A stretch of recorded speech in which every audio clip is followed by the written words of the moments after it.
Hey guys, just before I go to bed, so I wanted to make another video about the supplements. So the book that Nick Leroy has published, Painting a Target on HPV, he mentions a couple of, well, actually several, uh, supplements that you should probably take as soon as you're on treatment, but you should take them anyways, um, even before you start. Um, So one of the most important ones that he found was folic acid. So folic acid has been proven in several studies to fight against cervical dysplasia. Apparently, the medical establishment knew about this since the 60s. I could be wrong. So basically, what you need to get is now, I'm not going to even attempt to pronounce this. Basically, it's the MTHF folic acid. So the one that I have, because these ones are from Australia, it's Bioceuticals, Folinic Acid. I get these from my naturopath. Another one that's really, really important is the DIM. So again, I'm not going to even attempt to pronounce it. So basically, it's this one.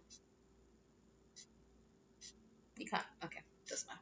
I wanted you guys to see the ingredients, but again, I get this one from a naturopath as well. So them two are probably one of the most important ones, and he suggests taking folic acid pretty much forever because yeah, apparently I haven't gotten completely into that, but apparently some people have a mutation or some sort of gene mutation where they can't process the one that they need properly. So that's it.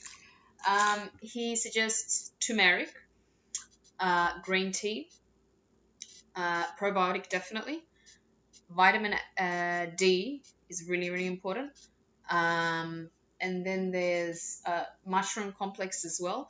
But because I go to my naturopath, she gives me a herbal mixture. Excuse me. It's pretty disgusting. But it's got all sorts of. It's a immune viral mix. So it is supposed to support my immune system as well as fighting off the virus. So things that are in there, for example, like clove. Clove is apparently really, really, really good. It pretty much kills everything. Now, while we're on clove, there's something else that I want to mention. I had a cousin who, I'm sure everyone goes through this. Probably the majority of women do at some point in their life. My cousin had HPV as well, and she had cervical dysplasia, but from her counts, it was fluctuating. It was so like it goes in 1, in 3. I'm not really sure how that occurred. Maybe her immune system was fighting it off, but she didn't have a high risk strain. So what I wanted to ask her was, did she get any warts? Because last year, no, it's probably been since the end of 2015, I think, yeah. I started developing warts. So I got some on my chin and I was shocked. Anyways, come a year later, I got SIN 3 clearly. I had SIN 1 previously, but as all doctors say, don't worry about it. Your immune system will get rid of it. Anyways, that didn't happen. So I started thinking that there was a connection between the SIN 3 and the warts, because the warts would not go away. And at one point they grew so bad that it was really, really bad. And on your chin as well, it was like, oh God. So I tried several things. I did not rid of them, but it minimized extremely with the use of caprylic acid. However, then it kept on growing back. So again, I was shattered, but okay, whatever. Once I found out about the HPV, then it all came together type thing. Now, doctors say that it doesn't have anything to do with it, but I can tell you 100% I think that it does, at least in my case, because I have never in my life had warts.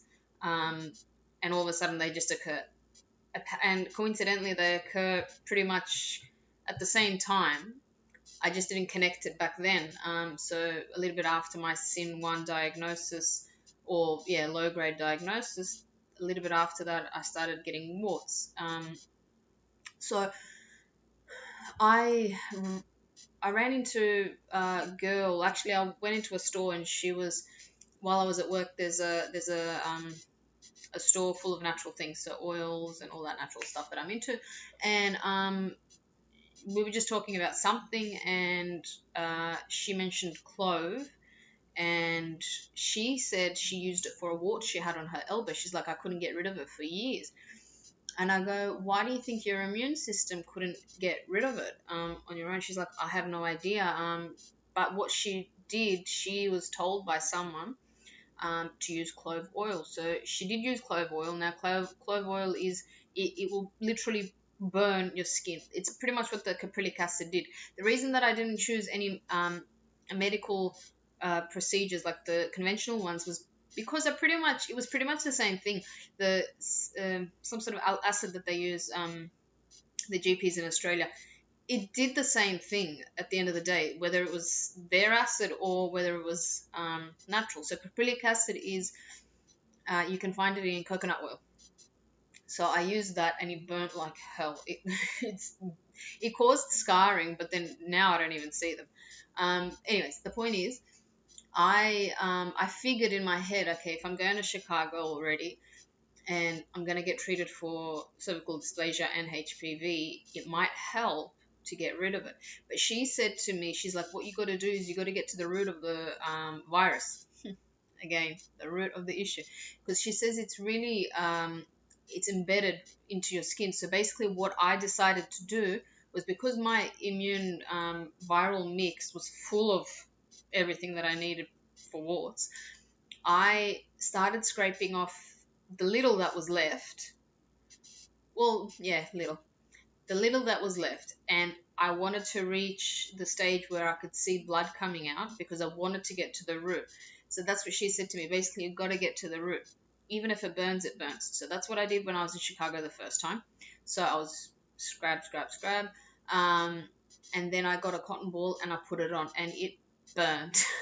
Like, I mean, I drink that 3 times a day, but once you have a scar and you put it on the scar, clearly it's going to hurt more.